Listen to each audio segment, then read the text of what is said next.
Everyone, welcome back to my video. How are you guys doing today? I hope you are doing okay because today I'm going to dive into my manga. And yes, today I'm going to be talking about backrooms. Oh my goodness. Finally, we're talking about backrooms. So anyway, let's first talk about our manga and then let's jump right into the backrooms. Okay, so in this scene, Aoi, she is taking them on a trip, trying to get out as fast as they possibly can before they get caught, just as she does, our slime girl here, slipping through the ground, the walls, and just trying to get out of there as fast as they can. And then Aoi sees a door while she's on the way out. She sees a door, and inside there is people surrounding this one girl. So this one girl is actually Yuki. Um and she is being surrounded. And it's kind of like Yuki being surrounded these people and I will tell you what happened. Well, what was happening in that room in the next manga page. So you will know in the next video. So yeah. Um yeah, that was Yuki in the room. I don't think if it's only Yuki being surrounded, then I'm pretty sure you know what's happening there. But anyway, they're on the way out, and our slime girl here gets distracted. She's like, "Okay, what is this? What's going on here? Isn't that Yuki in there? But isn't Yuki here?" And she's like wondering what's going on. She's like, just looking, just glancing, and yeah, here I am drawing the dolls. Drawing Yuki as a doll and yeah, she's just this cute little head. I just love the little dolls. Yeah, I love the concept of making a person into a doll. That would be so cute though. Sometimes, but people find it a bit creepy. A bit creepy. But yeah, oh, and by the way, you see the clown feet, meaning the clown is searching for them and they're kind of hiding. They're like, "Oh no. Oh crap. The clown's right here. Oh my gosh." Oh my goodness. And like, yeah, just freaking out a little bit. So, yeah. That is what this scene is about again with the iconic button eye. We have the iconic button eye. It is very iconic. So yeah, they're hiding from the clown while being curious about this room. I know it's risky and they shouldn't stop moving towards the exit, but still I feel like that they should go into this room. What do you think? Comment down below what do you think about this. So, today we're going to be talking about a backrooms level. This is called the Petrified Garden. Now, the Petrified Garden, I'm not going to lie, it looks magical. It looks terrifying a little bit, I'm not going to lie, but it looks magical. Like, look at the mushroom. Okay, now look at this tree. All right, now look at whatever this is. I actually don't know what this is. This looks like a bench slash tree slash some tools. I don't know. So they're glow rooms. Okay, some things glow here. Okay, so survival difficulty. It's class 4. Question mark for some reason. It's unsafe, overgrown, medium entity count. Okay, I'm actually kind of um like I'm kind of curious about the entities. I'm not gonna lie. Um, there are things here that looks a bit creepy and that looks like a grave. Some sort of grave. Like this scene, like this image right here looks like kind of like a grave. So there are hounds, clumps, smowlers, death rats, and male and female death moths and wranglers. Okay, so there are some new ones like this bitter birds and Volpes. So let's check into that. Let's take a look what these are.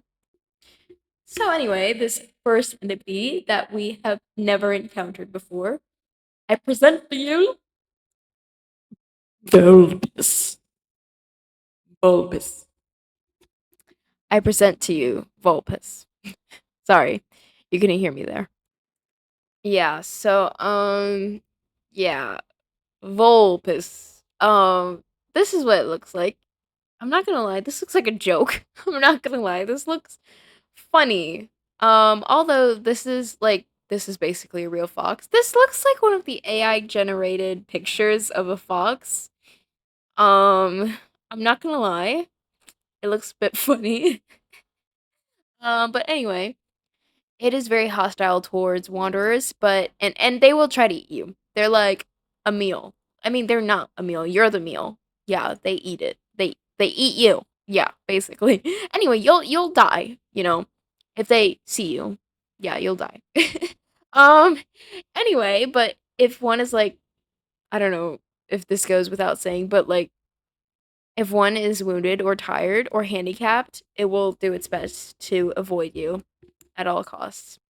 Oh, and you can try to tame it, but nobody tried this before. So, okay. Anyway, I'm gonna jump into do's and don'ts.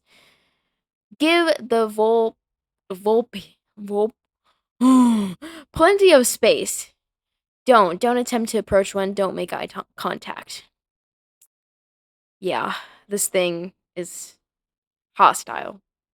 Okay, so here's the point. It's basically a fox, a wild fox, but more hostile than, everything's much more hostile, than the animals that we have on Earth. So that's basically the point there. So this next entity is the cubator, cubator bird. Um, so this bird you can eat. It looks like this. Yeah, I know. It looks gooey. Oh wait, it looks nasty.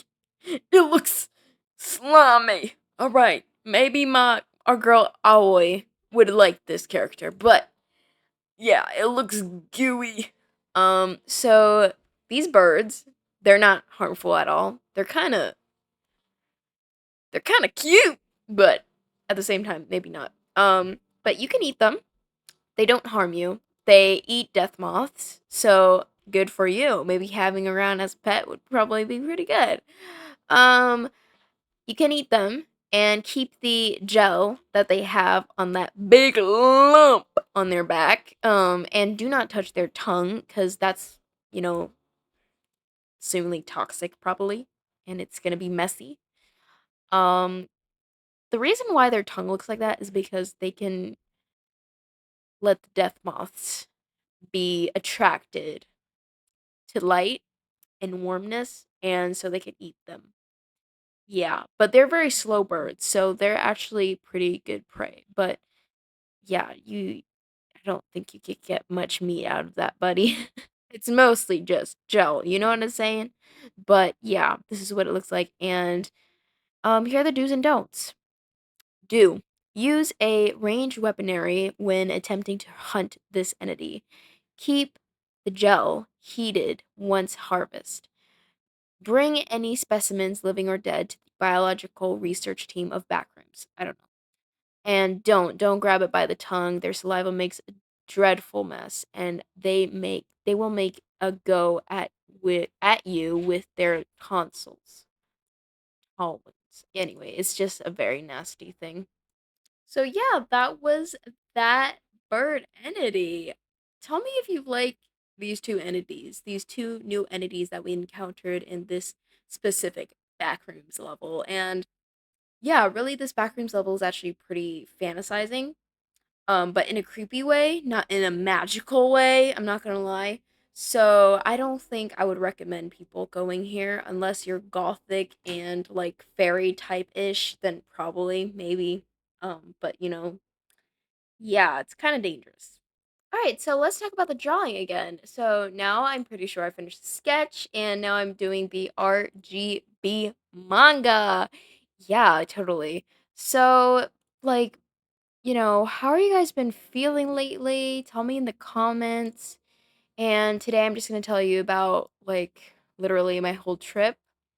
So, um, I've been researching backrooms, and yeah, I feel like backrooms is definitely something that oh wait, actually I have a story.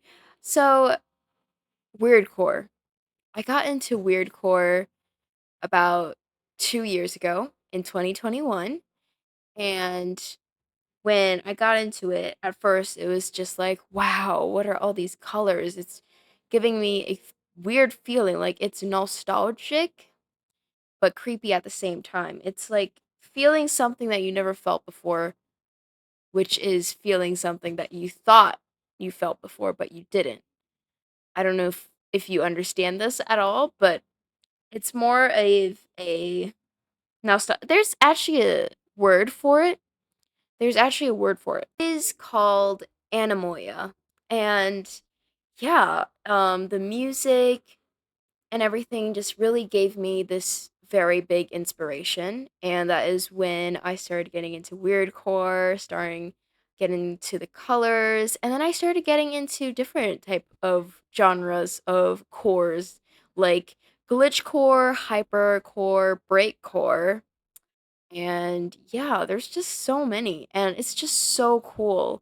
And all these aesthetics is just so beautiful. I'm not gonna lie, it's just so beautiful. And I get so obsessed. I start to like it's kind of a world that I can escape in and just really think creatively because most of my life I've been considered a quite a weird person, an abnormal person. Like I talk a little bit weirdly and I express myself a little bit weirdly. Um because I don't talk as much. So I use other things to express myself.